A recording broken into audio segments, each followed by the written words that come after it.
Hello everyone, welcome back to our channel Login Assist. In this guide video, I will show you how to hide rating in chess.com.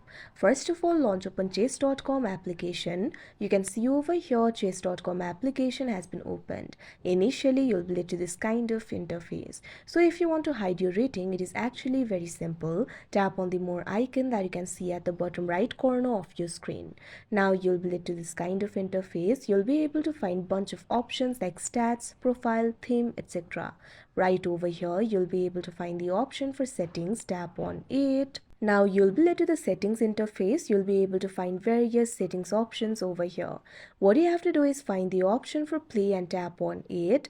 Now after you do that, you'll be led to the play interface. You'll be able to find various options over here. What you have to do is simply tap on this option, live games.